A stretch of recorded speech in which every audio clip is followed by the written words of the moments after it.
मध्य प्रदेश में बिजली उपभोक्ताओं की परेशानी बढ़ती नजर आ रही है। एक तरफ जहां बिजली के बिल में बढ़ोतरी हुई है, वहीं दूसरी तरफ ग्रामीण इलाकों में अघोषित कटौती ने लोगों की मुश्किलें बढ़ा दी हैं। भोपाल जैसे बड़े शहरों के आसपास के गांव भी इससे प्रभावित हैं। बिजली संकट के पीछे दो बड़ी वजह सामने आ रही। पहली, प्रदेश में पनबिजली उत्पादन में भारी गिरावट और दूसरी, बिजली कंपनियों द्वारा बढ़ाया गया FCPPA सरचार्ज। मध्य प्रदेश के ग्रामीण क्षेत्रों में इन दिनों बिजली कटौती की समस्या बढ़ गई है।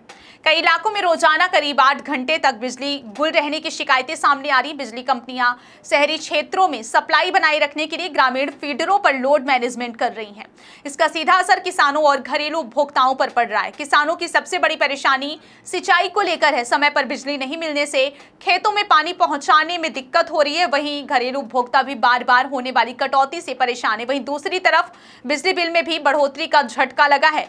बिजली कंपनियों ने FCPPA यानी कि fuel cost and power purchase agreement surcharge में बढ़ोतरी की है। यह सरचार्ज 1.11% से बढ़कर 3.77% कर दिया गया है। यानी उपभोक्ताओं के बिल में पहले के मुकाबले 2.66% अतिरिक्त भार जुड़ गया। इस बढ़ोतरी का असर प्रदेश के करीब 2 करोड़ बिजली उपभोक्ताओं पर पड़ेगा।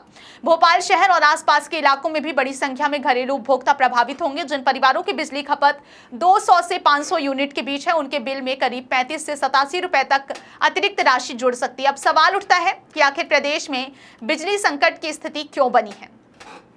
दरअसल इस पूरे संकट की सबसे बड़ी वजह कम बारिश और पनबिजली उत्पादन में आई भारी गिरावट को माना जा रहा है। आंकड़ों के मुताबिक पिछले साल 27 जुलाई तक प्रदेश के बांधों से करीब 4.95 करोड़ यूनिट बिजली का उत्पादन हुआ था, लेकिन इस साल यह घटकर सिर्फ 1.27 करोड़ यूनिट रह गया। यानी पनबिजली उत्पादन में करीब 74% की कमी दर्ज की गई। प्रदेश के बड़े जल विद्युत प्रोजेक्ट भी इससे प्रभावित हुए हैं। बाणसागर, बरगी, इंदिरा सागर और ओमकारेश्वर जैसे बांधों में पानी की कम आवक के कारण बिजली उत्पादन घटा है।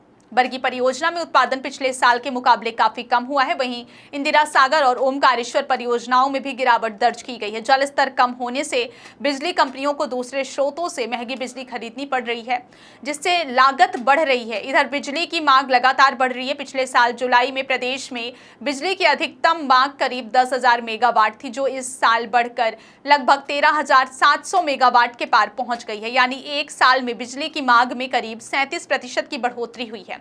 गर्मी, बढ़ती आबादी और बढ़ती बिजली खपत के कारण मांग बढ़ी है, लेकिन उत्पादन उस गति से नहीं बढ़ पाया।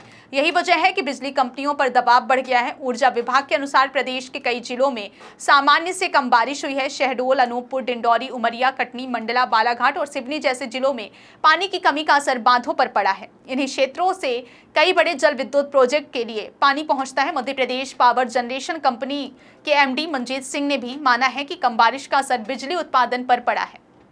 उनके अनुसार पूर्वी मध्य प्रदेश में स्थिति ज्यादा चुनौतीपूर्ण है। बिजली व्यवस्था बनाए रखने के लिए लोड मैनेजमेंट किया जा रहा है। साथ ही आने वाले रबी सीजन को देखते हुए मशीनों का मेंटेनेंस भी जरूरी है। फिलहाल प्रदेश में बिजली संकट का समाधान पूरी तरह मानसून पर निर्भर नजर आ रहा है। अगर आने वाले दिनों में अच्छी बारिश होती है तो बांधों में पानी का स्तर बढ़ता है तो बिजली उत्पादन में सुधार हो सकता है, लेकिन तब तक आम उपभोक्ताओं को दोहरी परेशानी झेलनी पड़ सकती है। एक तरफ बढ़ा हुआ बिजली बिल और दूसरी तरफ कटौती की समस्या।